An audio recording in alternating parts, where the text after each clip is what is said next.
All right. Good morning. Good evening. Good night. Layer1Live. You guys are rabid right now. Good Lord. There's 43 of you in the chat right now. Happy Monday. It is another Crypto Monday for everybody in the biz. I've got Dimitri here with me. I wore my 3 stripes just for him. What's going on, Dima? Yeah, what's going on, man? Yeah, the chat is lit. The army is here. The lads are already, kind of getting rowdy in terms of when we're gonna start. And here we are on this beautiful Monday. Have bunch of stories to go through. A lot of interesting stuff is happening. So it'll be interesting to hear what you guys think about the stories and hear what you has to say as well. Yeah, the tree looks almost exactly the same as last week, and Dimitri is working from the office solo again. Per usual, it's tough to even go back into the chat and see who was first, but I believe it was Loadmaster, so I'm going to shout out to the general right there. What's going on today, lads? It's good to see everybody in the chat. We are going to have a good one here today. Obviously, Nexus Mutual just happened. That's a big breaking news. Beeple was I believe it was yesterday was the final sale. Beeple absolutely breaking records. I believe 3.4 million in total sales in one single day in NFTs. So what we will see here in a second. Guys, you can't hear me? Good Lord. This audio needs to change, man. All right, how do I sound there, guys? Let me know how I sound, and we will progress through the episode. I turned myself up there. But yeah, we do have a good week ahead of us. It's going to be hard to top last week as far as kind of the activity that happened. Definitely want to get into all of that. So favorite part from last week before I can kind of it looks like I'm loud and clear, but what's your favorite part from last week about what happened maybe in LADZ or in crypto in general?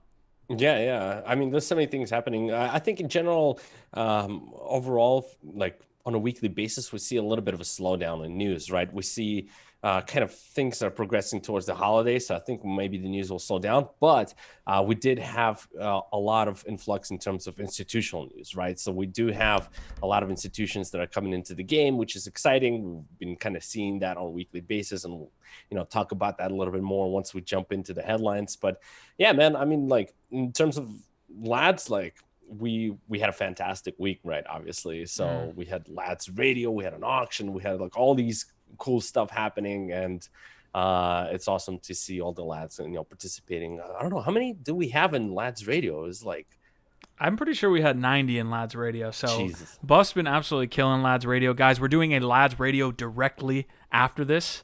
So you know what it is already. Lads Radio has been an awesome thing. We did an auction, like Dimitri was saying this past time. I believe it was we got it from Bitcoin Benny. Bitcoin Benny dropped a COGS pack into the Lads vault, the Lads Treasury vault, and we were able to then auction that off to some of the recruits in the chat, man. So we did an auction. I believe it went for like 2,200 Lads. So that was really cool. So we got a bunch of things to get to. I do want to pull up one thing as well. We had Jose Cabrera, obviously. The guys came in, and they're on their trip to the Amazon right now. He sent us a video that I want to get into. Oh, wow. But I don't know. While I'm pulling that up, you can get to some of the chat if possible. But I'm going to try to pull this up. Yeah, pull it up. Loadmaster is saying that his favorite part about last week was Buff and the wheel. Shout out to that. And then I got to shout out to Loadmaster. He dropped this fire meme in the meme section, Discord. I just saw it today and I was absolutely cracking up. Like, that is what we're talking about. You guys got to step up your meme game. He definitely is setting a high bar there. So let's see some memes, guys. That was one of my favorite. I definitely have that meme to pull us up. So I've got it right in front of us right there. Ronan as one of the kings. Buff is sitting there wearing his dress, and we're all around Dimitri saying it's a real boy. And it's just an amazing thing all around. There's a shit coin in there. There's an Ethereum. There's a NFT army coin as the North Star. So definitely a good one there. A good meme there. Speaking of memes, we'll touch on the Meme Force competition, but I definitely want to hit this video with Jose. Again, guys, we raised about $500 for Jose and his team to go out into the Amazon, the Venezuelan Amazon, and help the different communities, specifically the Watuja community. I believe he sent us a good. I'm gonna skip forward to the part where he talks about lads, but let's see if you guys can't hear me. Can't hear the video. If you can't, please let me know, and then we can continue. Glad I'm supported by well, right now we are waking up, and I feel so glad and supported by the LADZ community, the Whale community, the Token Smart fam, that they have been there supporting this energy since the first moment. And I want to send a big vibration to all of you and show my gratitude, and well, to confess that I'm really excited about this journey, and that um, I don't know, I hope to have a beautiful experience and to be able to show all of this journey to all of you through video. So that was the video from Jose. We got Brian in here saying that sounds like not a lot of money.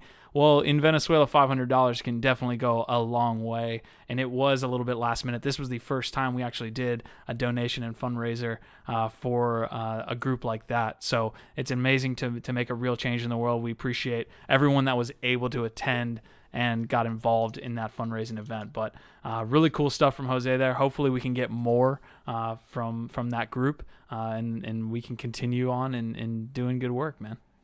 Yeah, absolutely. Yeah, $500 is quite a lot in Venezuela, especially them being in that distressed country where every penny basically counts. I was actually looking up and see, Jesus, that's crazy. Can you imagine? I think the average income there is on monthly basis like 10 cents. What? Yeah. Yeah. So that can't be right. And honestly, as we do this more, and as we, obviously, again, Easy came to us on like Saturday or Friday and was like, hey, let's get this together. He's headed out on Tuesday. So if we can plan this out 2 weeks, a week, and we continue laying down the process that the community keeps growing, then we can definitely do more and more and make more and more of a positive impact on the world. But yeah, so that was a good one. That was last week Sunday, so it really started off the week essentially. Then we had the Meme Force competition. We had LADZ Radio. We hit all-time highs on literally every show that we did. I think we hit like 118 on NFT Live when we had Bitcoin Origins on. We were on the Social Money Times. I'll try and pull that up, but yeah, I'll get you guys a link in the description while Dimitri's talking about Nexus Mutual here. But we actually got featured by Roll on their Social Money Times, which they just started up. So seriously, man, really cool stuff. You guys are powering all of this by being part of it.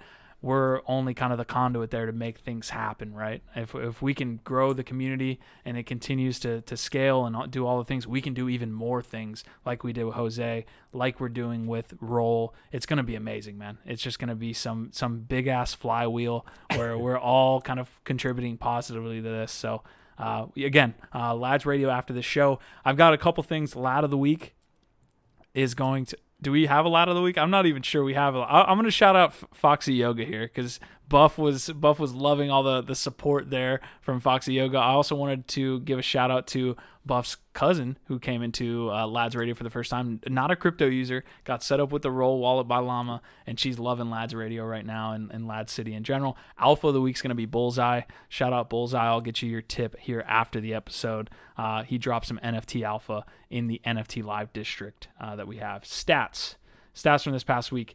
US, UK, Australia, Germany, Canada. So those are the top 5. Shout out to everybody there.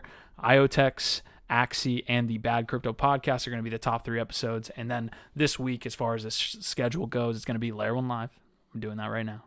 LADZ Radio, doing that right after. Dimitri's Desk is tomorrow. TBD on the Layer1 Podcast for Wednesday. NFT Live and LADZ Radio on Thursday. And then Dimitri's Desk again on Friday. And I think you're switching it up a little bit on Fridays. What are you doing for Dimitri's Desk on Friday, man? Yeah, absolutely. I gave it a little bit of a tease on the last Dimitri's Desk. Basically, what I'm going to be doing, since we do our piece on fundamental news on Mondays on Layer1Live, but there's quite a bit of a gap, right? So I want to make sure I had some fundamental news on Dimitri's Desk on Friday as a kind of weekly wrap up. Especially with all this institutional stuff that's going on that's affecting the markets, I think that's very relevant. So I'm going to be introducing the fundamental news segment in there, where we can just take a little bit of time and go over the news. So this way you have the technical side of things, the fundamental side of things, a healthy mix of both, right? And there's another thing that I'll be doing as well. Launching the beer token? No, not yet. But good guess.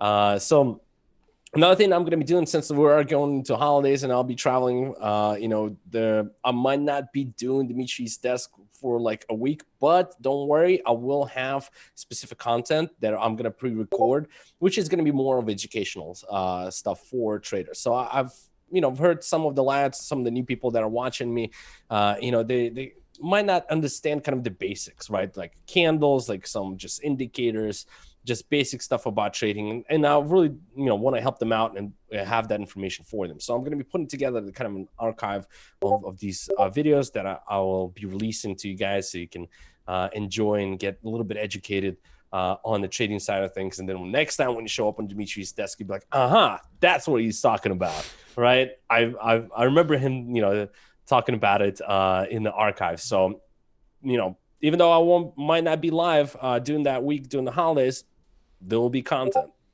Yeah, it looks like Tony's saying, I wanted to congratulate on the analysis done last week on some of the cryptos, and I love the events done on the radio. So much good music. So it looks like you're getting a few shout outs there, Dimitri, for your work on Dimitri's desk. Appreciate that. We're definitely bringing you the best. Happy trading to everyone out there. I just stole Dimit's line. All right, the last thing I want to get to, guys, we do have, again, LADZ Radio after this. We're going to be doing some things.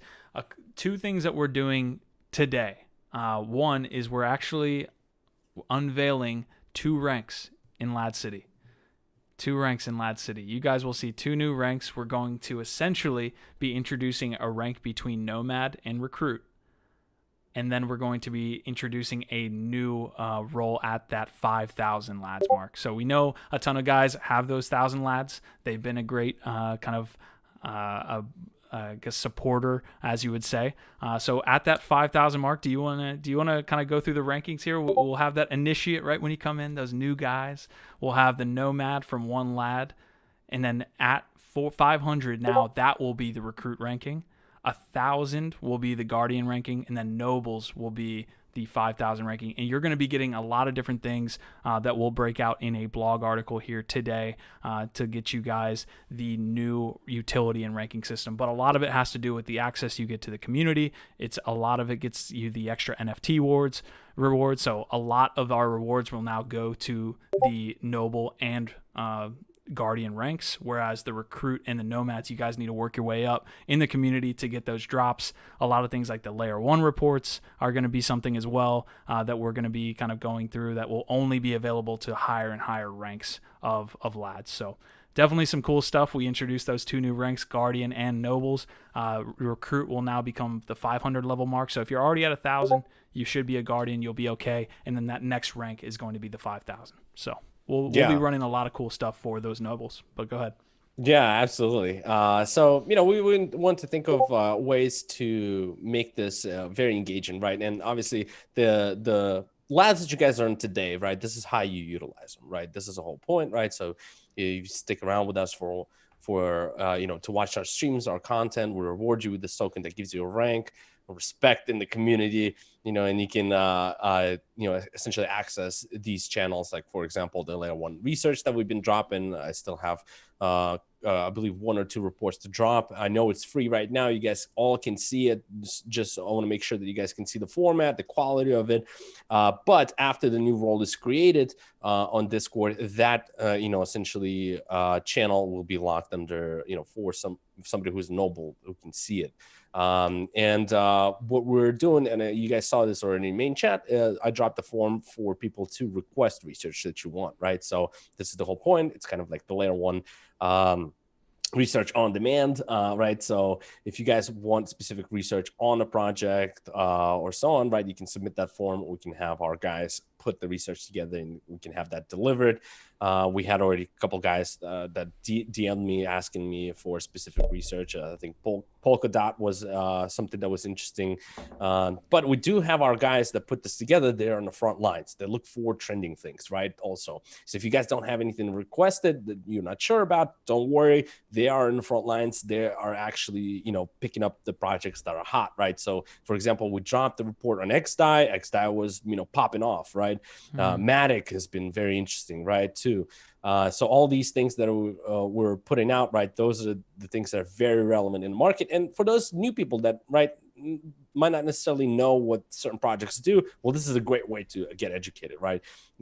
It's not, it's not too intense. It's about 8 to 10 pages long, right? Very easy to read the breakdown, like, advantages, what is it, blah, blah, all this stuff, right? So I highly recommend you check that out if you want to get more educated about the industry and be in the front lines as this whole thing kind of evolves. Yeah, that's the best thing about LADZ City is that we're kind of crypto wide, right? We have this blockchain and cryptocurrency industry, and everyone in LADZ kind of takes up their little piece of the different parts of the industry. So we've got some guys that are interested in DeFi. We got some guys that are interested in trading. We got NFTs. We got different protocols like EOS.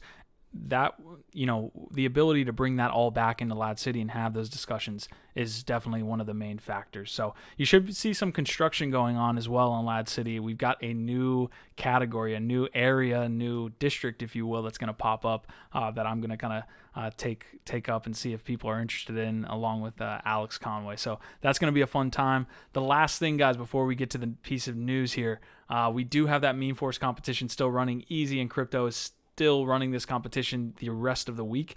Basically, you're going to create the best LADZ memes. If you guys are here, you know what the LADZ are all about. You can easily create some memes and then win the rewards. Let me see if I can't find it. So first place is going to get 1,100 LADZ, 1,100 wax, and a IOTEX UCAM that you're going to need to provide your home address to.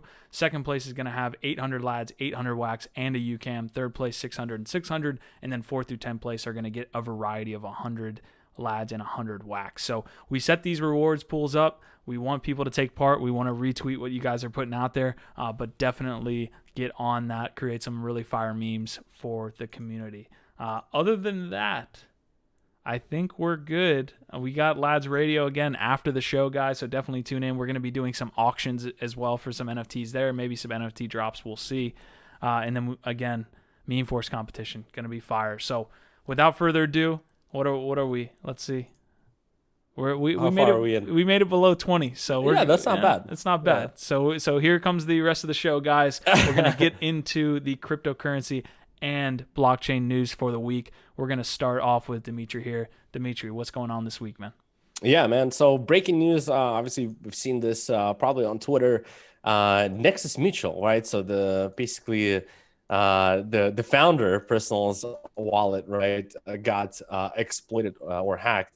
So it's not really Nexus Mutual that got hacked. It's the founder and his stash got hacked, which is funny because, the Nexus Mutual, platform is really just, get coverage against smart contract failure. So it's like an insurance policy, right? And then the founder himself actually gets scammed. And it's very interesting the way, that person did it. Basically, the way the founder described it is he was trying to do some transactions, just regular stuff that he does on MetaMask. He approved the transaction thinking it's the transaction that he intended to do, but it was spoofed transaction, which gave access to the hacker, for his computer, basically. And then he switched around the MetaMask extension and ended up sending funds to the hacker, which was, totaled in to be 8 million. And, it was basically 370,000 NXM, which is, pretty big amount, right? And now there's a whole thing that's going around. The founder tweeted out saying, "Hey, listen, that was, first of all, he said that was very creative in terms of how he hacked. He said that if you send the funds back, I'll give you 300K as a kind of bounty for exploiting that bug, or exploiting his wallet." Which is like, it's obviously it hasn't been confirmed that that's going to happen, and it's going to be up to the guy who did it. But there's a whole idea about it, like, was he KYC'd, and will he KYC? And then the internet is going to know his identity and all that stuff. So there's kind of the drama is playing out around that. But that is, it's crazy. A guy like this who gets scammed, basically, got hacked, that just shows you that, like, imagine, like, other people, right, that are not maybe in the front lines of crypto, that are not as technically savvy as this guy, right? If this guy gets, like, hit, then it's like, wow, then really we have to be very, very careful, when we talk to scam Ronan, the collectors. Yeah, the founder of DeFi insurance protocols are getting hacked, essentially. Yeah. Could you imagine? And also, I don't know if you mentioned this, maybe I completely missed it, but he's offering $300K for the NXM tokens that were siphoned. He's asking $300K if the guy returns it. He won't. You touched on that? Okay. Yep. Yeah. That's not a lot of money if the guy has 8 mil. So we'll see exactly. You might need to up the price a little bit. You know what I'm saying? Just a tad. Maybe you should at least give him a milli. It's super interesting. I mean, the way that the guy explained it was that there was basically a MetaMask transaction that popped up. That was a spoof transaction. I don't know exactly how that happens. I don't know how that guy gets worked like that, but yeah, it did happen. You turned green here. You might need to come in and out. No. Yeah, you'll definitely have to look at the screen as well. You'll see it's a special Christmas blend there. Does it work this way if I do it like that? No. Oh no. So you'll have to leave and come back. But definitely we had some technical difficulties. Dimitri's gonna hop right back in here. But that is an interesting story here that we've got with the Nexus Mutual stuff that's coming online. So definitely. My man's back. All right. Oh, wow. I just saw it on YouTube. Dude, that looks pretty scary. Yeah, the beard is the Grinch. Yeah, I don't know what that is. I don't know whose camera side that is, but we'll definitely get that fixed for next week's episode. All right, I've got the next piece of news, basically.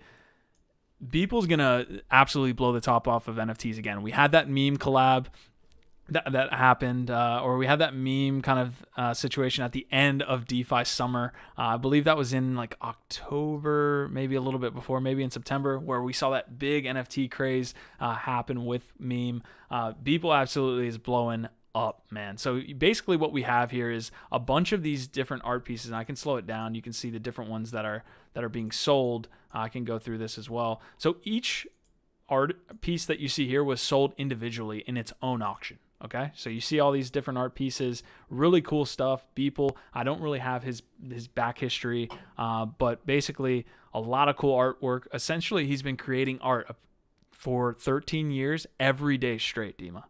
Wow. This guy has been absolutely getting after it for 13 years. All of these different pieces of art went individually for the auction, but then one piece or another piece that was basically a one of two, essentially, I'm guessing, was put into one bundle. So all of the artwork that was auctioned off essentially went into a single bundle along with a couple other things. I can kind of get it here. So essentially you got a interface-free, always on physical artifact of the NFT featuring a signed numbered titanium backplate with the hidden authentication markers. You got a Beeple hair sample that he said he promised wasn't pubes. You got QR codes that link that allow you probably access there. Ships in 2 weeks, it says. But basically I had like this crazy ass auction that started to take place where you started to get into six figures for this piece on NiftyGateway. So you can see here it went from 200K to about 280 and then 300 and then 350. And you eventually got Metacoven coming in with a 380 bid. And with about a second left, Illustrator put in a 777,777.77 bid on this piece, making the total of all of the stuff that went in the auction, I believe, around $3.4 million. Jesus. Wow. If that doesn't make a signal to the rest of the art community or the rest of the crypto community about NFTs, this you might look back on this, is what I'm saying, in probably a year, 2 years, 5 years. They'll look back on that sale and be like, that was one of the first times that you really saw it go mainstream. And there's different portions of this, right? I think we saw a little bit of this with the meme DeFi NFT craze that kind of took over, but this is on a whole nother level. We had the Batman sale go for about 100K. There was a couple other things where you could point to, but nothing like this. 3.4 million in one single day. That's crazy. Yeah, that's a big number for sure. So like, I mean, obviously congratulations to him. That was well worth it to do that. But yeah, I can't wait until the NFTs get built out even more. I mean, we have interesting stuff happening in terms of the Dapper Labs, right, that they're rolling out. Can't wait until like they're gonna start putting out numbers in total, how much the sales were and so on, right? That's gonna open up to the masses, where you can not only trade like art, right, but you could also trade like collectibles, like from sports. That's gonna be huge. And this kind of speculation around like that player maybe becoming good or not, right? So that's gonna be huge. Wow, look at what's wrong with his profile picture, dude. Like, he's definitely a artist, man. Artist. So we're gonna get to I've got it pull up on my Twitter now. You can see that he actually said they're gonna be collabing with Meme. We're gonna get to this in the NFT section later on, but it led to a very hefty increase in the Meme price whenever he kind of announced that they would be collabing with Meme. Yeah, you can see a little bit of the different auctions that were going on. They were going anywhere from like 50 to 80K. I think the initial launch, when they first launched on Nifty, they actually had some available for like minuscule amounts of money. And actually these went to like general retail people that were like, if you were quick and you got it, congratulations to you. But then the auction started up and you could start to see, okay, the big ballers are in here, 70K, 80K, and then goodness gracious, that 770,000. So shout out to NiftyGateway as well. They're doing a great job. The art scene's going to be interesting to monitor over the coming years. And it takes a moment like this where people are like, holy shit, maybe this is something. I saw Eric Voorhees from Shapeshift. He even tweeted about it, which, he's a crypto OG. It starts to get on people's radars when stuff like this happens. So definitely a big moment. Yeah, no, for sure. I wonder if, the art industry, like, we know the whole thing about the taxes there, and sometimes the rich people buy art to kind of, stash their wealth. I wonder if that's going to become a thing, for NFTs as well. Yeah, as it's adjacent to Bitcoin, maybe you start to get into, NFTs. Yeah, we'll see. We're a year out from Dimitri calling NFTs toys. So guys, we're still young. There's a lot of cool comments to get to, guys, and we're about at 63. 79 is going to be the all-time high for the day. So likely we will be beating that, but let's make it to 100. Let's see what we can do. NFT Live made it to 100. Let's see if we get to 100, maybe we'll drop something spicy for you guys here in the chat. So let's get to some of these chats. Let's see. Yeah, Eric is saying those 3 stripes, man. Yeah, that's the first comment I had when Q popped up on the Zoom. I was like, hey man, you rocking them 3 stripes? I was about to put on my 3 stripes too, but it might be too much. If I had the photo of you next to the plane with the 3 stripes, I would show it. So looks like there's a couple. You only hit it big time. Ballas is saying you only hit it big time when you collab with the LADZ. Shout out. We will definitely be doing a lot of that. Let's see. There's a lot of nuts chat going on. I don't know where that came from, but it's about the sale. Okay.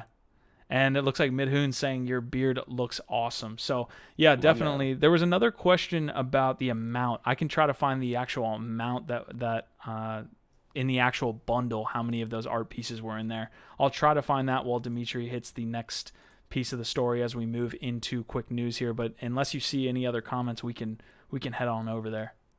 Yeah, no, I'm good to go with quick news. So we're into the quick news segment. And obviously from last week, we cannot avoid to mention basically MassMutual. You're going to have to rejoin. Oh, no. They're kicking me out again. Guys, I don't know what it's a Grinch themed Dimitri this week. He will join in just a sec. He'll be back. Boom. There he is, my man. All right. Jesus. Yeah, I don't know why that happens because on my end it looks fine, but then I look at the YouTube and I'm just like, what is going on? Those are the green candles that take me over, basically, from the market. Yep. But yeah, anyway, so MassMutual, right, joins the Bitcoin club, right? We've seen all these institutional funds that are getting in, and it looks like MassMutual is hopping in on that train as well. MassMutual is huge, absolutely huge. It's basically a dinosaur when it comes to, you know, financial traditional markets. You know, it's a fund that handles a lot of retirement funds and so on. MassMutual, if you're in the US, you definitely know about them. And you know, it's so interesting to see them enter into crypto or getting exposure to crypto, right? They basically put in 100 million purchase, which is a very, very small amount for them, but it's just a start, right? And looks like, well, just so you guys understand, MassMutual, it's you know, an insurance company founded in 1851. So, and that overall is just showing you a signal to the market, right? All these funds are starting to get exposure to BTC, and then you know, they actually decided not to go with Grayscale like, you know, others. They decided to go with New York NYDIG. It's New York Digital Group, and so I mean that's absolutely huge. You can see. I think we saw JP Morgan come out also say that. You know, we'll see more funds kind of funneling in and getting more exposure. They're very, you know, they're very bullish about that, which is funny because knowing that Jamie Dimon back in the day, you know, talked about Bitcoin being this, right? And it's like, well, here's JP Morgan now shilling Bitcoin, and they talked about how Bitcoin is going to outperform gold for the next, you know, I don't know, like couple of years or so. So I think this is going to continue to happen, and you just have to understand, it's like, it's very interesting that the portion that was put in, right, is very small. But if you think about this, you know, of just how, like, let's say if 1% of all these like funds put in exposure for BTC, then that's going to be absolutely huge. That can turn into billions of dollars. And I mean, it makes sense, right? And we'll discuss that a little bit later on discussions in terms of pension funds getting in. But yeah, that is an absolutely huge story. Yeah, maybe this can wait for discussion, but I was wondering why they chose NYDIG over Grayscale. Like, what is are there specific different offers that each one presents, and then you kind of have like a courting process, or how does that actually like take place of their choosing of different funds they want to work with? Yeah, it's a good question. I mean, we definitely don't know the background of things. Maybe they had a relationship with them. Maybe they're homies, you know, and I mean, obviously New York Digital Group is super legit, right? So it's two main players in the market right now in the US, right? So, you know, it's possible that they just went with them. We'll see probably a diversification. Maybe, you know, MassMutual will add with them as well as Grayscale too. You know, that's, you know, an option to diversify. But, you know, it seems like they went with them. They're pretty, you know, in terms of like, you know, differences, they're pretty similar, right? The Grayscale and the New York Digital Group. So, but awesome. yeah. Okay, awesome. I have the next piece of story here. So we have another way for institutional investors to get exposure to ETH. I remember Pomp talking about this a little bit back in the day, where the way that people or large institutions would start adopting crypto is through getting a little bit of exposure, dipping the toe into Bitcoin, and then maybe getting the feet wet, and then maybe going a little bit halfway as we see MicroStrategies, and then you start to see ETH exposure and on down the line. Well, that's what we have here. Obviously, Grayscale launched theirs in 2017, their Ether ETF, but it looks like we have another Ether ETF that's debuting in Canada. There was a little hiccup on trading. I guess they were trying to get their IPO prospectus through, but you did see this eventually launch 2 hours after the planned date. So we have the Toronto Stock Exchange here. QETH.U is the actual ticker there. Gemini is actually hosting custody. That's why you see the Winklevi tweeting about it. But it comes through 3iQ Corporation. But yeah, there's another way to access ETH for these large institutions. It is trading at a bit of a premium, I believe. It looks like it says 2.5%. I might be wrong there. Dima can correct me, but it is good to see people moving into larger institutions moving into kind of holding, maybe not physically holding ETH, but being able to kind of get exposure there, and that certainly bodes well for the Ethereum ecosystem overall. Look at the Canadians, front running US, man. They're already launching ETFs and everything like that. So that's good to see. Yeah, they did have a little bit of a hiccup, which is funny. But overall, yeah, it's traded a little bit at a premium, obviously, just like, any kind of initial ETF that comes out in the market, there's a rush to get exposure, right, to ETH. And just keep in mind, I mean, like, this just gives you exposure, right? It's not actually you holding ETH, which is in some cases actually, preferred for institutions just to get exposure rather than actually handle the crypto itself. So that's very good to see. That's obviously, translates into more spot buying if the ETF is, trading at a premium, because, right, if more people buy ETF, then the company that handles the ETF, they have to go out and buy that ETF to make sure that they're not, exposed on one end. So that is, absolutely great news for our Canadian friends there.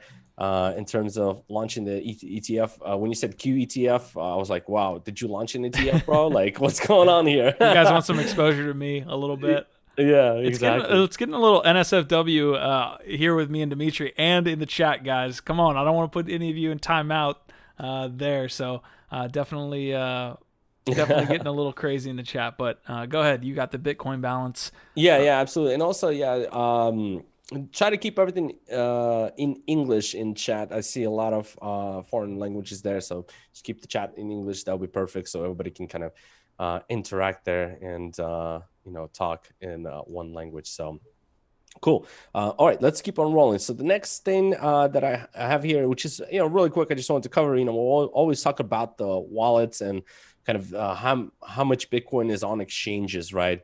And this article came out last week talking about Bitcoin balances on exchanges falls to July 2018 lows. So it seems like now that a lot of Bitcoin's getting purchased, it actually gets moved off exchanges. So it's a lot of sophisticated investors and traders that buy Bitcoin and they move it off exchanges to not have that exposure of risk, in terms of being hacked and counterparty risk and so on. So they tend to move it maybe away from an exchange into cold storage and so on, right?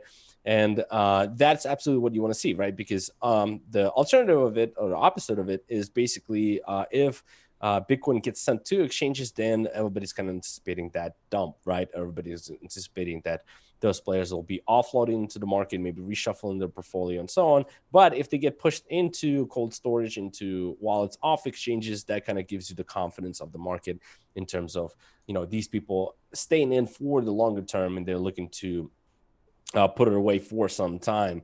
So it's kind of taking it out of the circulating supply per se, right? And we always talk about what kind of effect it has on the market. But yeah, let me see what's some of the stats here. Since December 5th, the total amount of Bitcoin in exchanges has decreased by 2.4%.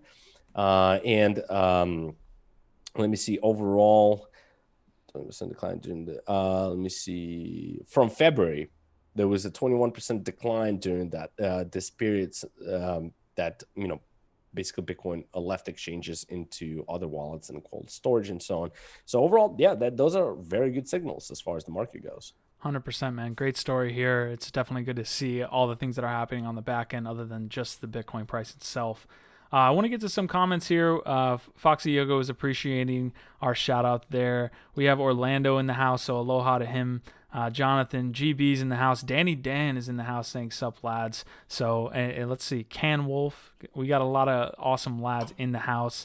Virtue Grana is saying Grinch Mitri. So there's a lot of there was a lot of different green comments there as we moved into the end of quick news here. It looks like we're at 69 in the house. So definitely an interesting thing. I was waiting for you to say nice there. No, we already moved to 70. Oh, we already moved. Okay. Well, nice to that as well. All right, guys, I'm going to pull this next piece of news up. Let's see if I can't get into it. Dimitri kind of gave me a troll article here. I got Bitcoin never gets hacked, says crypto players as they respond to the US Treasury breach. It looks like the US Treasury was apparently hacked from, I guess, individuals in Russia. So it says they were. This is from Cointelegraph. They were able to breach the U.S. Treasury Department as well as the National Telecommunications and Information Administration, or NTIA. The incident happened less than a month after our man Trump fired the cybersecurity chief, Chris Krebs. So definitely some interesting stuff. And then you saw the head of business development over at Kraken. You saw Pomp, and they had to come through. It looks like even Blockfolio got in on it. They had to say Bitcoin never gets hacked. So definitely. Only exchanges get hacked. Yeah. Careful what you wish for, Kraken. Yeah, exactly. So, yeah, Pomp's interesting, man. We were talking about that pre-episode. It's like you knew it was coming. I saw a couple guys on Twitter that were saying, "Hey, incoming Pomp, Bitcoin never gets hacked" tweet. So he was good for it too, because he definitely came through. Yeah, absolutely. That never fails. That was pretty funny. But yeah, it was definitely interesting headline. I mean, it just wanted to kind of mention the US Treasury breach mainly, but it's interesting to see how the crypto community overall kind of comes out and just starts blasting like with their comments. But I got the next piece of news here. Another institutional fund that is continuously scaling into Bitcoin and absolutely has no chill. MicroStrategy, right? MicroStrategy just completed 650 million raise to buy more Bitcoin, which is insane, right? These guys are super exposed to Bitcoin already, and they've raised more funds to get more, basically, which is interesting because, if you take a look, I think Michael Saylor was saying, he tweeted out saying that, hey, we've scaled into Bitcoin average price at like 19,800 or something like that. It's funny, after they had the raise and they said that they're going to be scaling more into Bitcoin, their stock actually ended up being downgraded by the analysts, which, it makes sense, right? Because you're essentially exposing the company. Like, I don't know what the ratio right now is in terms of their market cap exposure to BTC. I believe last time we've talked about it, it was like 1/3 of their market cap exposure to BTC, probably higher now, which essentially puts on risk, right? So analysts came out saying, hey, listen, based on the recent activity of the company and the strategies that they're utilizing, right, there has to be done something in terms of downgrading, because we still know BTC is still highly volatile, right? And if we do not change the ratings, basically, then it's kind of inappropriate in terms of assessing the risk of the company's strategy and so on. So, but looks like Microsoft is not stopping. They're continuing to just, FOMO into Bitcoin, and they're very set on that. So, more buying. Awesome. Okay, I got the next piece of story here that will wrap up quick news. It looks like Brave iOS is going to have to change some of the rewards that they've been giving out. I know a real big value add that they were doing for their users was the ability to tip in browser. And this may have even been Brave token, right? So you would have a cryptocurrency being able to be tipped as a reward feature as well. So basically what you have is, like we see here in the tweet from Oriel, is Apple cracking down on Brave and digital rewards. So essentially in this latest update, they will be removing tipping as well as changing how rewards work within iOS. We've seen some of these different. I forgot the app that essentially went up against Apple. I think it was Fortnite, right? It was a traditional company that was offering in-game credits, and Apple essentially delisted them from the Apple Store.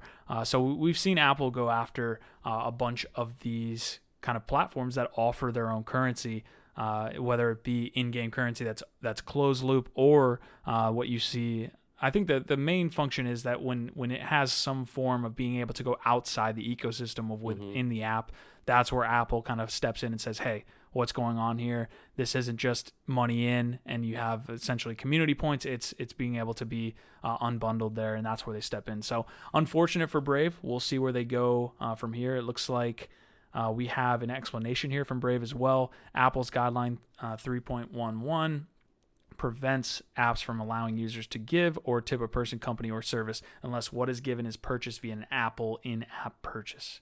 Brave users had opted into our Brave reward system could give their BAT to a verified creator and support their content via a feature we call tipping, but going forward, this won't be possible on iOS. So it looks like they finally expressed their disappointment as well. It definitely is something we have to get around. I think slowly but surely we'll get to the portion where we are in Web 3, but right now we're in that transition period from Web 2 and these centralized platforms having control, and this is just a side effect of that. So yeah, absolutely.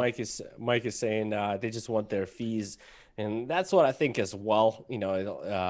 Apple, they're very uptight, right, on how they let things on their platform. So for sure, right, if there was a way for them to kind of have the fees there implemented where they get a little bit in terms of transaction, probably would be a different kind of conversation. But it's sad to see something like this, obviously. I'm a fan of Brave, right, and what they're doing. Those guys are amazing, which is interesting because, once we get into DeFi here after the discussion, there is a platform that will be launching on iOS, and it will be DeFi. And it's like, well, wait a minute. How is this allowed? But this like Brave browser that like just tipping is not allowed. Like that's insane. But yeah, kind of sad to see that happen. Obviously Android's probably not having those issues. Yeah, we got some comments to get to as well here. It looks like we've got Thomas in the chat. Shout out to Thomas. He's been around for a long time. Ronan the Collector's here. He's hide your ETH, hide your kids. We've got Ronan the Collector in the house. So shout out to Ronan. He's saying Epic pulled Fortnite from the Apple Store to protest against this crap. Oh, wow. So yeah, good. Shout out to other Web 2 platforms that are kind of battling against it. Guys, we're at 73, and honestly, the chat is amazing. We love the chat feature. We love you guys hitting us with some good stuff. But again, like Dimitri said, we can't have too much spam happening in the chat. I love the awesome numbers and you guys getting after it. But if it's like 10 messages in a row where we can't even see the other messages coming in from the rest of the lads, we're going to have to put you in timeout there. So we put one member in timeout there, earn free crypto. So sorry about that. But listen, this is just what we need to do to be able to see the other lads that are commenting so that we can have this discussion. So shout out. Ronan the ETH collector. Somebody called him.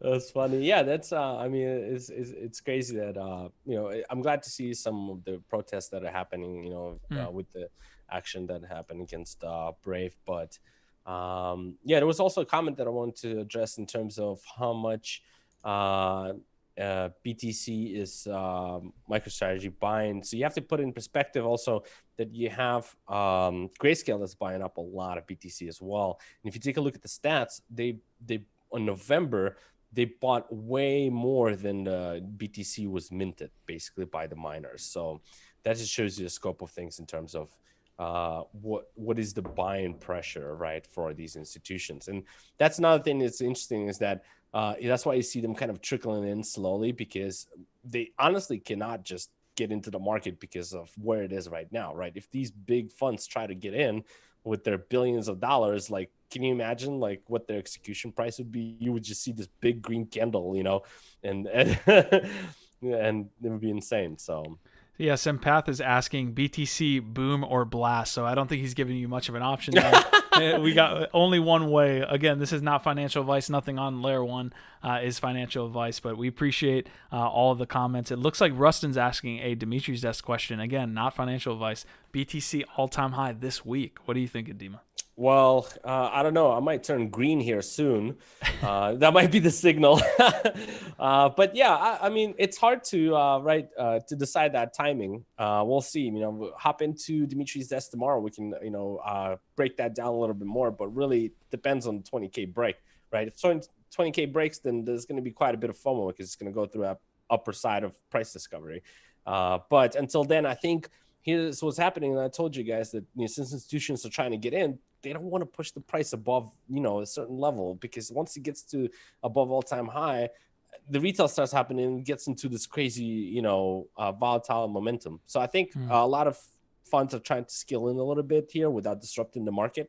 So you might see a little bit of a chop, but eventually we'll get there. I mean, the timing, it's going to be, obviously hard. Yeah, if you guys are at that 1,000 LADZ mark, you do have access to the trading desk section of the Discord, and I see conversations happening there all the time with LADZ asking Dima, and then Dima actually getting insight from some of the LADZ as well. So once you guys get to that 1,000 mark, you'll be able to ask Dima anytime you want, even if it's 3 a.m. in the morning. He'll get the ping, he'll wake up and answer you.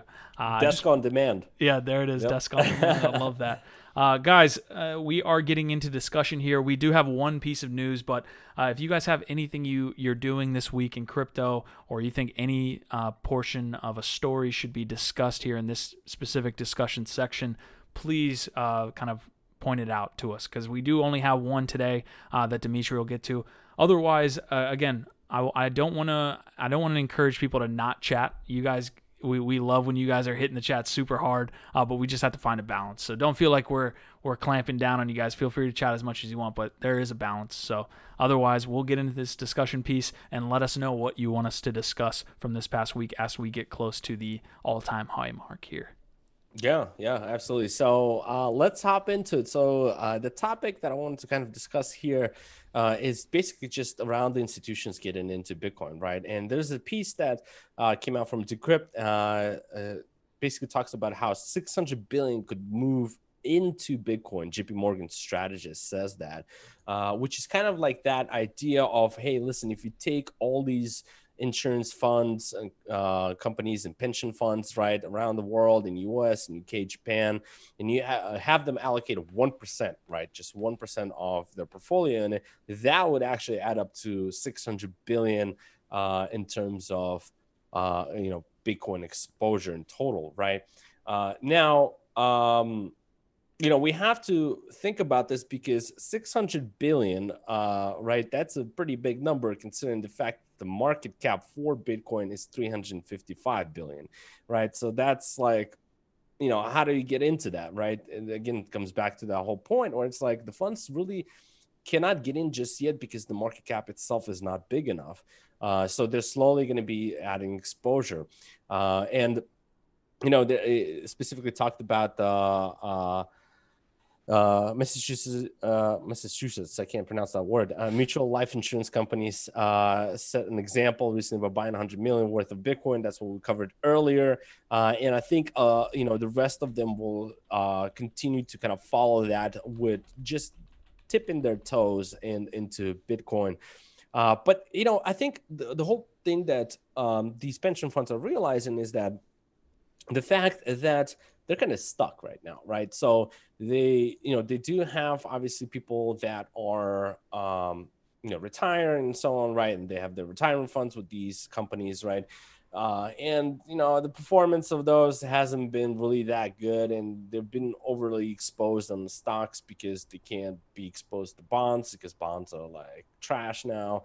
The rates right now are ridiculously low. So really, all these funds are getting pushed to take on more risk and get exposure, right? Which includes Bitcoin, right? They can't just have stocks only and, very little in bonds. They have to have some alternative investments as well, which is Bitcoin.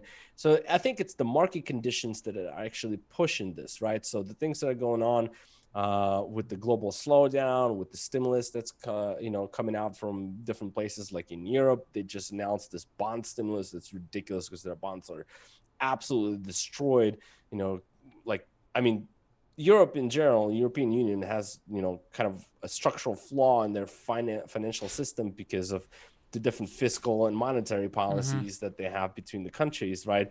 So So like with all this kind of in place, this is kind of like the perfect storm for Bitcoin to, to continue to attract more demand from these players.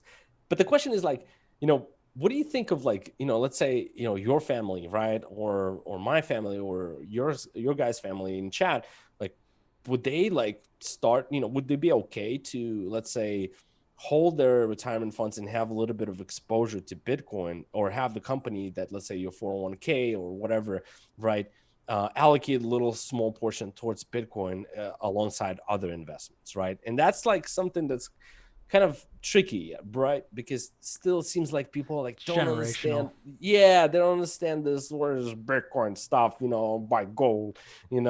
So and yeah. Go ahead. No, go ahead. Yeah. Yeah, I had a conversation with the founder over with Thanks. Brett Goldstein, and he was talking about how translators are necessary because you have builders that are building all these things, obviously, but you have to have translators to be able to explain these things, because often the builders, they don't want to explain it. They're just like, take it as it is. It is. It's Bitcoin. God damn it. But you have to have translators to explain this to people. And one of the things we touched on was the exact verbiage of how we explain crypto. And he was saying that maybe even token is something that oftentimes is a little off-putting to your mom or my mom, your uncle. Like the subway token, exactly. Or the plane machine token, it's like, the Chuck E. Cheese token. One of these tokens is worth 18,000, 19,000. It just doesn't compute on there. So maybe even kind of, getting the wording a little bit, figuring out. I mean, I think we're past that point, but it is interesting to think of like how that token, I feel like people have a hard time associating a stock with a token, for example, even though stocks will be tokenized in the future. They don't understand that point. So definitely really good thoughts. There's some good questions. I think it's generational though. Yeah. It's gonna be super tough for, I guess, the older generation to be comfortable with it. But the flip side of that is the younger generation, they're going to accept it no problem, right? Yeah, without even any explanation.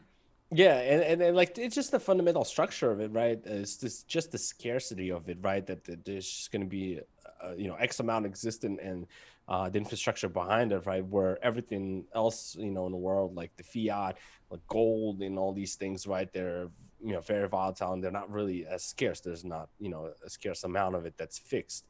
So it just offers an opportunity to do all those things, to get exposure to something that's scarce and away from some of the other things that are not, that getting super inflated. But yeah, I mean, it is a generational thing. It's going to be interesting to see how it's going to unwind. But I don't, I'm not going to say that, hey, listen, Bitcoin is going to become new fiat. That's a little bit too far. But it'll be definitely, kind of a tool that you can use as like a store of value, right? So yeah, there are some good questions here in the chat. I think we'll get to the Spark airdrop here. JLo wanted to know if, with all this money coming through the institutional side, will this cause a faster than 2017 drop in price when they scale out? Which I think he kind of answered his own question there. Is these guys aren't going to just press the sell button like the retail investors did in 2017. They're in it for the long haul. If you do see a drop, it's not going to be some massive, like, ridiculous red triangle down or a red candle down, like we saw in 2017, which was primarily retail just panicking pretty much. Yeah, exactly. Yeah, I think, it's important to mention that the volatility overall is going to slow down, because we do have like options now. We have all these products available now.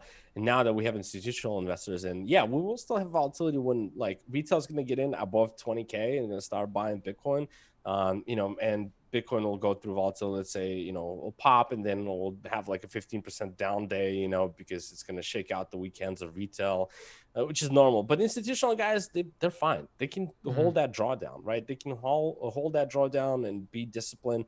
They don't get liquidated, right? You know what I'm saying? They scale in, they scale out slowly and without disrupting the price. And that's the beauty of it, right? With the fact that we have so much buying that's going on for Bitcoin, yet the price is still relatively stable, right? We haven't had like a ridiculous pop, right? So for our standards, definitely. Yeah, exactly. What's really funny, and I want to throw this your way, is that most people are going to get exposure to Bitcoin, but that's not going to be primarily probably the biggest gainer if we do see all this money head into Bitcoin. Like even if you, like you said, a bunch of money comes in, the other blue chips that are a little bit down the coin market cap list, that market cap ranking, they're probably going to be the bigger gainers that you see in all of this. Where Bitcoin, in order to 10x Bitcoin, you got to get to 200K. Like I have a hard time for seeing that as opposed to 10x's that you'll likely see here every day, not every day, every month in crypto. No, I agree. Yeah, that's for sure. Overall, I mean, the market conditions couldn't be better. Even though, that's kind of the silver lining, right, of the situation that we have right now in terms of the global slowdown due to the virus and so on. So the lining of it is the fact that, crypto is booming just because of the crazy funky stuff that's going on just in traditional finance. Like, I think the guys who are like running these funds, right, like they knew this, like, the way things were operating was not normal, but it got to the point where they're like, all right, listen, like this is so clown right now. The way the market is running right now, like it is absolutely like ridiculous the way things are running. And they realize that. So when you say, hey, you should get Bitcoin exposure to them, that doesn't sound ridiculous anymore, because considering how traditional finance is so ridiculous. So I think, that's going to continue to happen. And, it's obviously very good. We'll see, obviously, what is going to be the interest from regular people to participate in, in this exposure and getting crypto exposure on their end. So yeah, Devesh is saying, nice show, guys. It's 2:15 a.m. here, yet I'm watching interestingly. So shout out to Devesh there. We appreciate you. It looks like we had a couple others. It looks like Orlando saying, in the future, will these protocols be able to get away from taxes due to the technological advancements? That's a tough one. Yeah. That's a tough one to kind of break down. Mikey Young is saying, sure, a lot of people will start to gift hard wallets for Christmas. Crypto starts entering into the family conversations. My friend, I was very upset when you sent me this one link about this one project that I was such a fan of, the Pigsby, man. We have to shout out Pigsby. Rip. Yeah. So for those guys that I'm not aware of Pigsby, basically during the yeah, I know. I see. Yes. we're breaking the highs. We do the all-time high dance. You guys are all fantastic. I wish you turned green there. I know, right? But go ahead, Pigsby. I'm turning red now. But at Pigsby, yeah, so when we were at ICO Alert, we saw this project come across our desk, which was fantastic. It's actually a hardware wallet. They had a working product and everything. We're so excited about it. Unfortunately, it was not available in the US. But the thing, what it was, is basically a kid's like hardware wallet that's actually like looking like a little big, whatever, but it's also like a Game Boy, right? There's like games and stuff on there, but it's also a hardware wallet.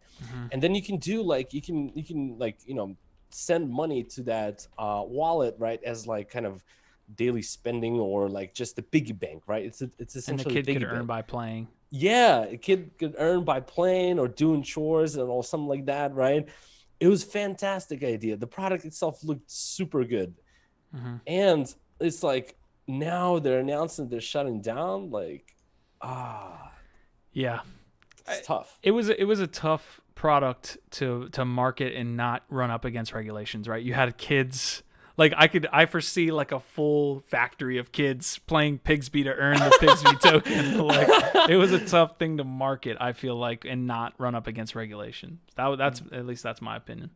The idea was great, but the execution, I guess. So we got 84 in the chat. Oh, listen, we hit 118 on Layer1Live. We've never gone over 100, obviously.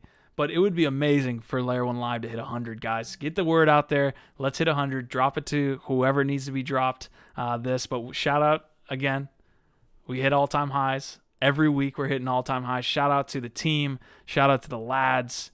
What a time. What a time for lads. And we're only getting started. We're at the tippity top. Yeah, man. Yeah, absolutely. Take a look at the bottom right side of your video. There's this one button there. hit that. Looks like we have 38 out of 84 people. Come on, guys.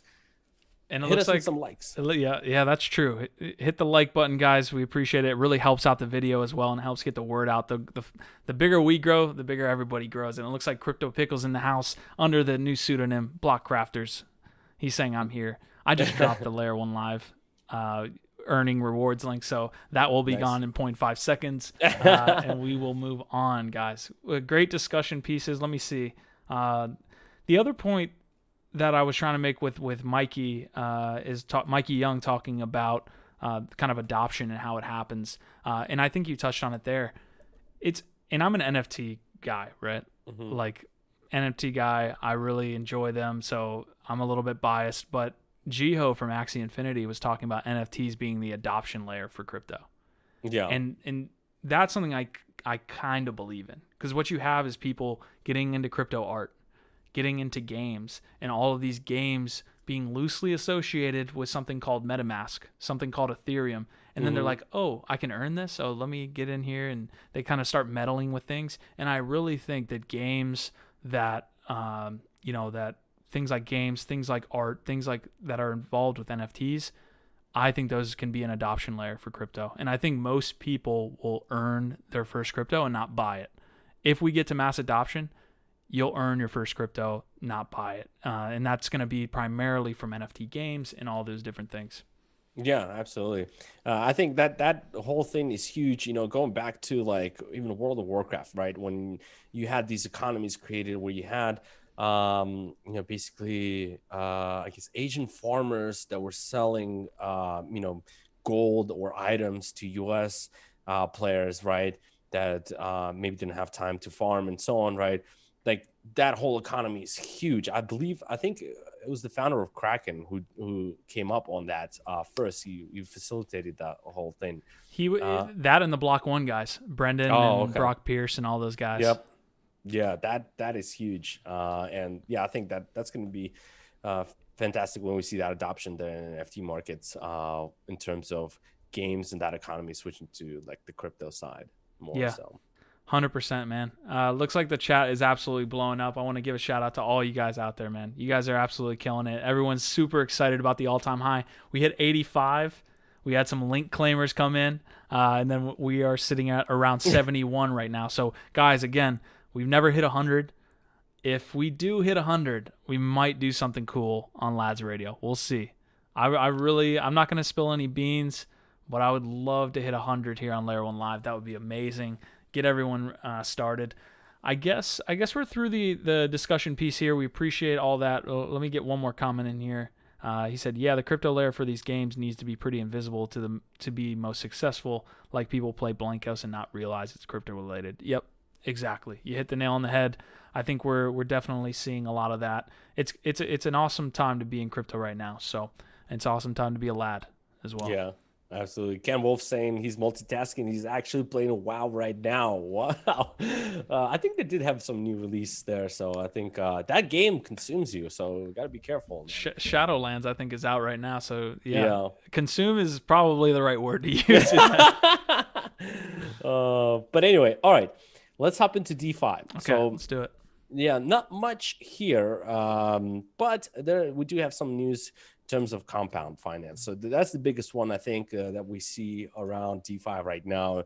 The talk and the vote that's happening basically around compound to distribute compound to the people that were affected by the DAI exploit that happened, right? The DAI borrowers liquidated on November 26th. And basically they gained enough traction to initiate this proposal in general. But the problem here is that it looks like it's not getting enough votes to be pushed through.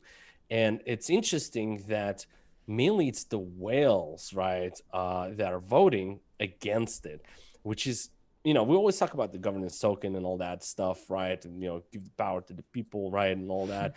But then at the end, you have these whales that are like, I believe it's like, let me take a look here. Some of these, let's publicly shame some of these companies on the air really quick. I believe this Polychain Capital was one of them. Don't talk about Olaf like that.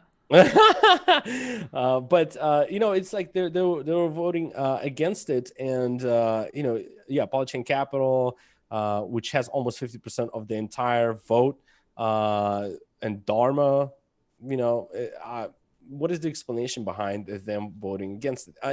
You know, and of course, I revert to my main man, Kane, right? Take your shot.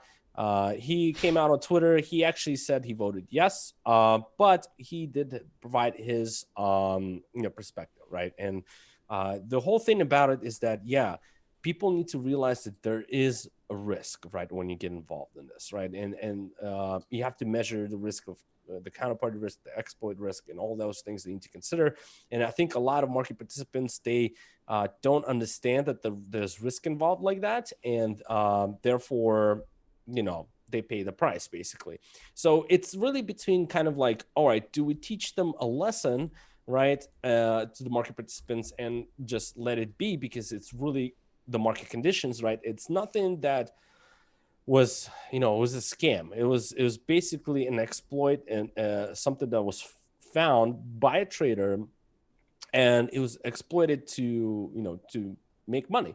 And that is the risk that you take when you're a trader on the other end, right? When you're buying, let's say, anything, right? Let's say buy BTC, somebody's selling it to you, right? So if BTC price drops from there, do you call that person a scammer, right? No, you don't. It's a trader, right? So that's kind of the perspective that he had. But, you know, in general, he, you know, Kane is a good guy. So he's saying, hey, listen, everybody needs to focus on understanding that there is a risk in there, and get, you know, kind of understand that this can happen, and then, you know, allocate appropriate amount of funds, that in case this happens, then it's not going to impact you that much. But in general, you know, he voted for to, you know, kind of subsidize some of these guys that got liquidated, and send them comp. But I don't know if that's going to go through, to be honest. That is the big deal right now in DeFi, that's going on. Looks like the count right now is 212,000 for, and 681,000 against. So it's going to be a tough road. I don't think they will make it to be the one. I'm just confused, kind of why, you know, some of these other players are, you know, especially that hold a huge stack, are just, you know, so vigilant in terms of nope. So we didn't get any. So we got a reason from Kane on why he voted yes. We didn't get any type of wording or any type of post about why Polychain or Dharma actually voted no on this proposal. I don't think so, and I'm looking up their Twitter right now. But let me take a look here real quick. Yeah. We have MDX Crypto in the house, man. Way back in the day. A lad from way back in the day, man. Nice to see you in the house. Shout out MDX. Really cool stuff from you guys over there, man. Really cool to see. It looks like Jonathan's telling everyone to scroll up in the live chat and click the link. I doubt that link is still live, guys. Remember, you got to be quick with those trigger fingers there when it comes to those links. Really cool. Michael Allah is saying, sweet, my first 30 lads. Michael, go over to our Discord. It is in the description. You can use those lads to get access to Lads City, and you can rank up in our city there. So, really cool. MDX, what's going on, my man? Haven't seen him in a while. Glad to have him on our show. Yeah, he's definitely a mate. 100%, man. Yeah. All right, so we got Madoon asking about YF Die. I don't know exactly what we need to be breaking down there, but we'll try to get that for you here in a second. But otherwise, did you want to move on to the next story, or did you have something for Compound on why they maybe voted no? Yeah, they so. I couldn't find anything on Polychain Twitter, and I doubt those people will, you know, kind of make it public. But yeah, it's very interesting to see that, right? That's kind of the drama that's going on right now in DeFi at the moment. But Midhun, what about YF Die? So it sounds like, my friend, you need to make your way to Discord and hop into that Layer 1 research. If you want to, you know more about something, give us a request. We'll put down, you know, basically make research for you guys, and in a nice format so you can learn more about it. I don't know top of my head any news that's around YF Die, but if you want to learn more, more than welcome to hop into our Discord, suggest a report, and we'll get that done for you, my man. Yeah, I'm gonna check YFDI. It might be on a tear here. Let me see if I can pull that up from the CoinGecko while you get the next story up. Buffalo is also in the house talking about LADZ Radio. MDX, if you want to see what we got going on, man, you need to get to LADZ Radio. So hop into the Discord. We're gonna do LADZ Radio directly after this Layer1Live. Guys, LADZ Radio, you know what it is already. I'm looking at YFDI. It looks like it's up 190% over the last 30 days. Pretty nice. 35 over the last 14. So yeah, pretty good. If you, again, like Dimitri said, if you want to get these breakdowns and you want to hear directly from the beard himself, you got to be in the Discord, baby. Yeah, absolutely. And I'm gonna drop that form again in main chat because it kind of got buried. I think I pinned it, but I'll drop it again so you guys can submit your survey. It's basically a survey form, so you can submit your request for the research. But on that, we do have some lined up that we think that are interesting on kind of front lines there as well, that will be continuously dropping into that Layer 1 research channel on Discord. So make sure you get into that. Awesome, man. All right, well, Dimitri's going to hit on the last DeFi story that I'm going to fly through social tokens and NFTs, because we got about 6 stories to get through social tokens as well as NFTs, and then we're on to LADZ Radio. It's going to be amazing. I heard it's going to be lit. Oh, okay. All right. Go ahead. Buff said he's got some very good tunes prepared, so I'm not going to spoil it. Okay. But anyway, all right. Let's wrap up DeFi. So the next story we have here is Yield raises $4.9 million in bid to simplify DeFi. Very good name, obviously, Yield. And the goal itself is fantastic, right? We know that DeFi is quite complex for probably, regular people to kind of participate in. And they're trying to make it, as easy as possible. And it looks like they raised $5 million that will go actually from Alphabet and Digital Strategies. And looks like, let me see, Bank to the Future actually gave him $297,000, which was very interesting. But yeah, a lot of big players invested in this, and their goal is to, like I mentioned, to make DeFi simple and basically have on your phone the ability to participate in DeFi. So on Android and iOS, which is very strange considering the fact that Brave no longer can, be on iOS with rewards, right? But Yield is saying, hey, listen, you can DeFi farm on iOS, and how is this normal, right? How do these guys plan to go around the Apple story and not going to get squeezed out by them? But that is essentially their plan. And, to make things simplistic, you can just, work on your phone and spin DeFi. So can we just take a moment? We worked with Bank to the Future back at ICO Alert. That was definitely not a project on my radar that I was like, you know what, 3 years from now, 2 years from now, we'll be talking about them. They're doing well. Yeah, that's true. I remember we were working with them. It's funny that they're definitely very much still around. So it's interesting. During that era, we saw a lot of projects, and it's interesting to look back and see which ones are around now and which ones are actually successful, right? Those guys that actually use the money in the right way to build things out, to make moves and so on, and not just like kind of flop when things start going down. So amazing. It looks like Ronan was able to drop that Discord link. If you guys need to see any links that we're talking about today, they're going to be in the description. The community Discord is going to be in the description. LADZ City, your entrance there. You guys just need to click on the link. Once you're in there, please sign up with your Roll wallet, with your MetaMask wallet, so that you can start to rank up within LADZ City. So definitely some good stuff. All right, we've got social tokens and we've got NFTs to hit, and then we're going to head over to LADZ City. We're going to head over to LADZ Radio. So this is what we're going to hit. It looks like I'm going to hit social tokens first. Let me move the old ticker here. There must have been out of place here on the column, but we've got Lil Yachty. Now, I'm a little bit torn on this story here, okay? So we've got Lil Yachty selling out a social token in 21 minutes. It looks like he was able to raise, let me make sure I got the right amount here, $276,000. Basically, he went on to his Twitter and he went on to his various social media platforms and he unveiled that he's working with Fuse, much like we work with Roll to launch our social token. There's a bunch of different competitors. Fuse is one of them, FYOOZ, and Yachty was able to raise $276,000 to non-U.S. residents at $15 a pop. And we're huge proponents of social tokens, although we're not huge proponents of raising money through social tokens. There's definitely a wide breadth of these different social tokens, but basically, like you can do here in LADZ City, right? You're getting access to different things we're doing. You're getting access to different events.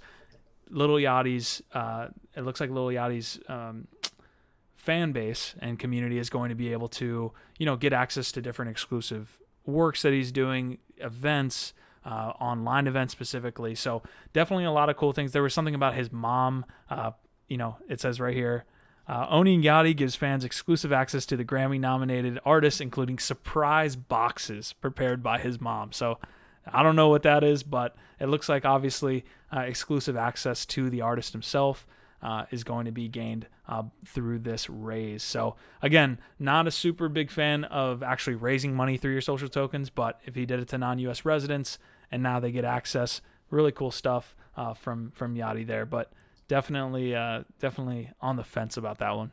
Do you have any thoughts?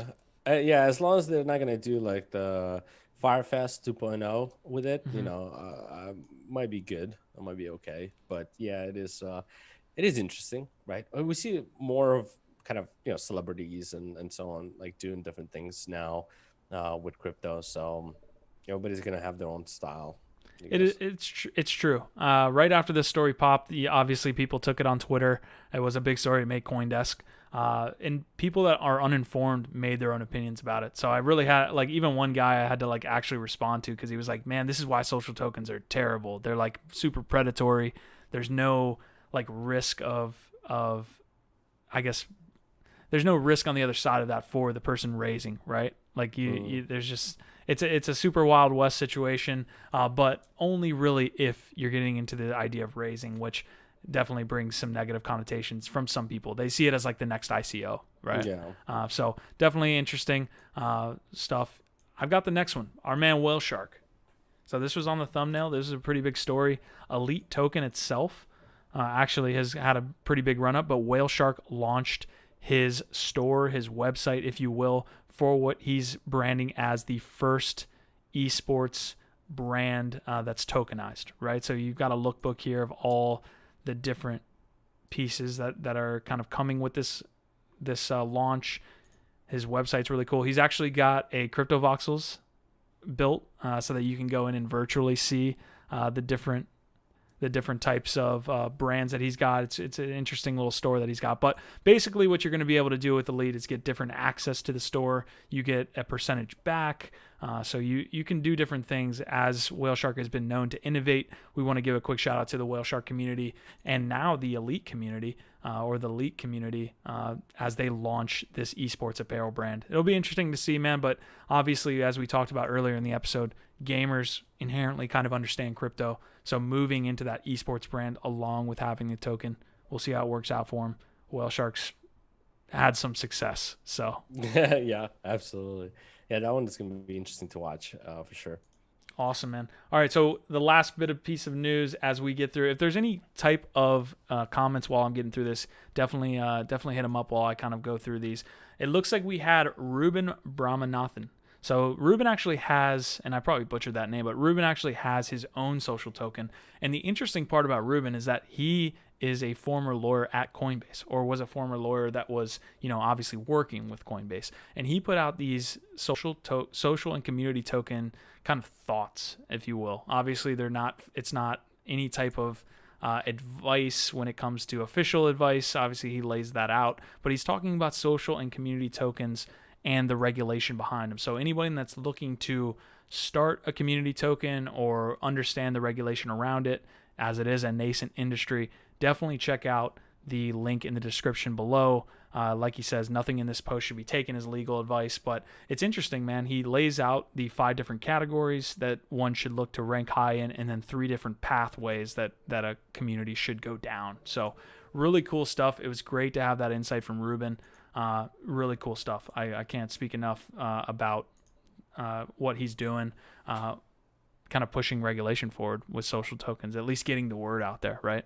Yeah, absolutely. Just getting a little bit in terms of guidance, is appropriate with just having the social tokens being rolled out, right? We see that influx in social tokens, and I think a perspective from him is very nice, right? So it's the fact that he did it, made it public is very good, and I think a lot of those that are issuing social tokens or thinking about issuing social tokens should definitely take a look at it, and essentially think about which category you kind of fall into, to make sure that you don't rattle regulators. So absolutely, man, needed so much. He actually, again, like I said, he has his own social token, CNSL Council.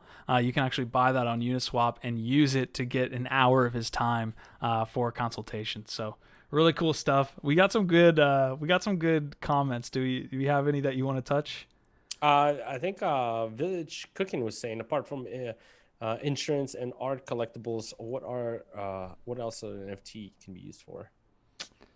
Oh, apart from insurance and art collectibles, gaming utility is one that we obviously hit all the time. He touched on art. He touched on insurance. A lot of unique things that will need to be upgradable, and like data points that need to be upgradable, and I guess made to be held forever, can be transferred to the blockchain. So a lot of data pieces might be NFTs, collectibles. You touched on art, but there's different collectibles outside of art.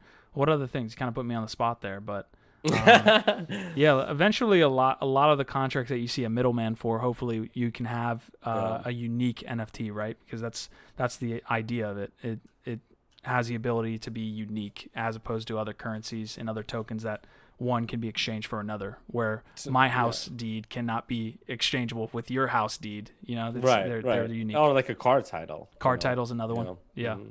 Yeah. But what we're specifically focused on definitely is the gaming and collectible side that I think will drive adoption into crypto. Likely what you'll see with NFTs when it comes to a car title, event tickets are another thing that could definitely be hit on. But the car titles and the event ticket, maybe event tickets have some cool use cases, but what I'm trying to get at is the titles and stuff.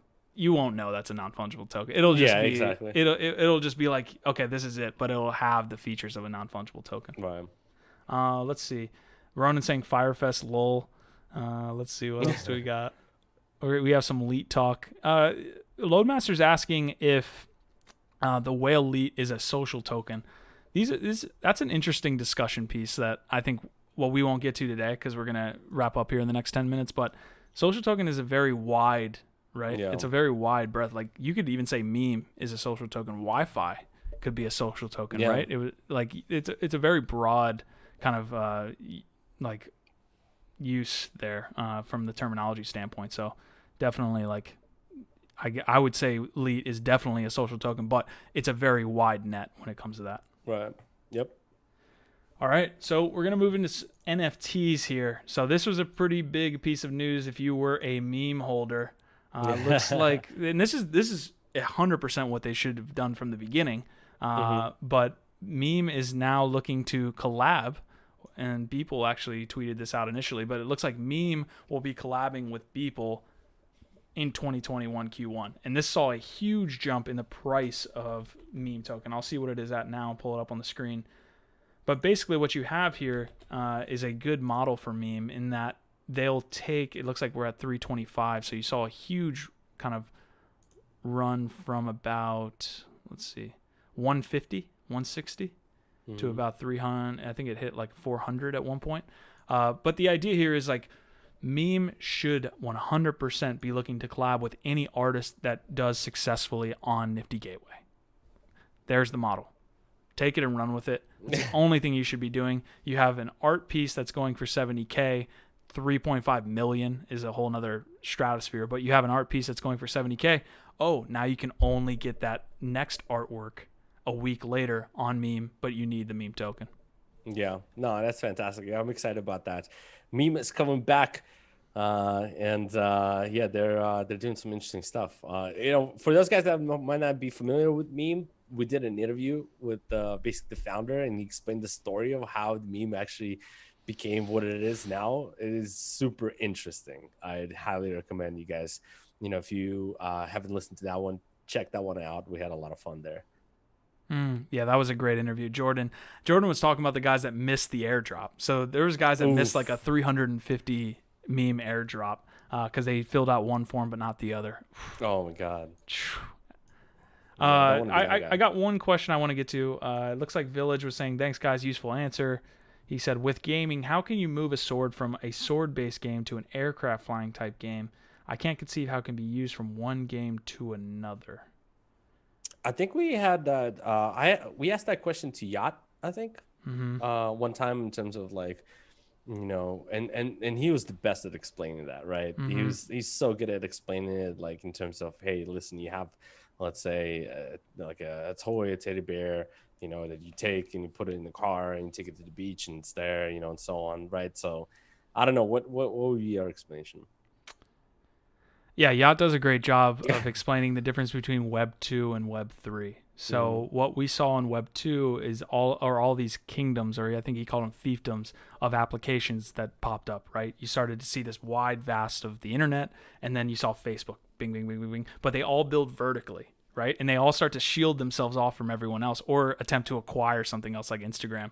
You see the same thing with games, right? Instead of building horizontally and working together, they'll often just build these vertical castles and they'll build up defenses against that. What you'll see in Web3 is the ability to break down those walls and have games interoperable with each other. It doesn't make sense to a lot of people now, but that's because Web2 has primarily just been a fiefdom or a kingdom-based play, right? And we've had to serve those kingdoms, right? If you want to play this game, you have to do the X and you have to be within our rules. Whereas Web3, once that comes around, it's going to be interesting. And like Ronan said, interoperability comes once those castles are broken down, the walls are open. Now you can take a Halo game and put it in a PlayStation game in and of itself and things like that. So it's definitely Ready Player One. Like if you had to visualize it, it's Ready Player One. Paul is saying, looking for the Web 6.9. Gotta love that. My man, nice. All right. Nice. Real quick, this is from Maddie over at DCL Blogger. We've got a Kraken HQ launching, and it looks like Blau is going to be having a Christmas party here. So Blau is going to be at this new HQ, but it looks like Kraken launched their HQ, much like Binance in Decentraland. So good, quick news piece there. I know you were talking about that Binance land plot. Why did you like that specifically? The what? The Binance HQ in Decentraland?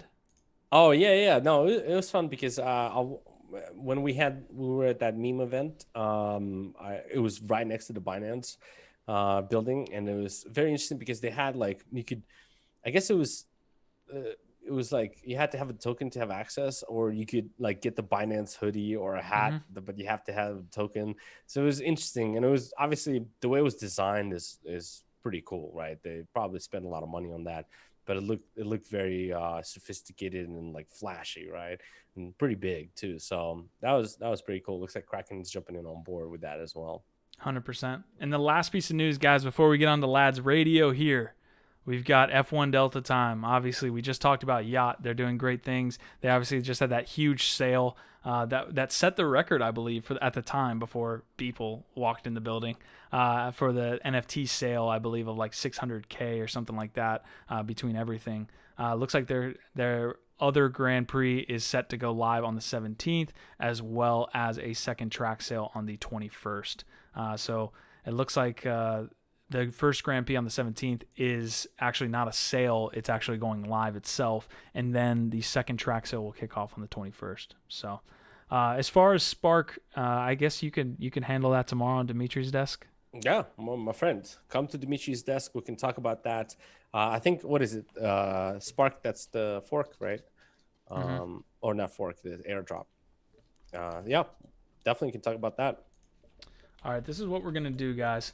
We are at the end of the episode. Thank you so much. Another all-time high. We're at 78 right now. Give me some. Here's what we're going to do. We're going to drop half the rewards right now. We're going to drop the that reward link for half the all-time high rewards, and then we're going to drop the other link in LADZ Radio. You have to get into our Discord. You have to be on LADZ Radio to get the other half. So we obviously segment out a certain amount per episode. If you hit the all-time high, that doubles. But we have to, we're doing some randomness here. We're going to drop the other piece in Discord itself. So definitely a fun time. I'm about to get that link right out there. Do you see any comments before we head off, Dimitri? Some comments about the beard. All the beardness will attend. That's amazing. But yeah, looks like Midhun saying, great show. Thank you, guys. We do it for you guys. So you guys power us, right? Every time, we see the chat, we see you guys interacting. This is what powers us, to motivates us to do this every single Monday, and all the things that we do in terms of putting out content. So like you already mentioned, as far as the schedule goes, we do have LADZ Radio. It's coming up here right after this. Then, tomorrow, Dimitri's desk at 5 p.m. Eastern, I'll be hosting that. I'm losing voice. And, join me. We can kind of unravel these markets and see where the price action is taking us. There's some stuff that's looking pretty good. So if you got any tokens you want me to cover in terms of price, you can drop them. I'll be glad to cover them live on Tuesday at 5 p.m. Eastern. Awesome. We got a ton of different questions, man, but we're going to have to head off here. It looks like Village is talking about different channels where you can pay for the right of use. I don't know if he's talking about Discord. Ballas is talking about Beardians, so you already got, looks like you already got Beardians. I'm dropping this link right now, guys. Let's see if that comes through. I'll let you claim half the rewards. The other half is going to be on Layer1Live. Let me make sure that goes through. On LADZ Radio. Yeah, LADZ Radio. Sorry about that. Boom, there's the link. Okay, guys. That's it for us today. Again, appreciate it. Appreciate all the love, man. Hitting 84, I believe, is all-time high. Oof. It's only going to be a matter of days, of a couple weeks before we get, maybe next week, hitting 100. We're definitely interested to continue growing, man. You guys are absolutely powering us. This has been a phenomenal episode. LADZ Radio is next. I can't wait. Till next time, guys.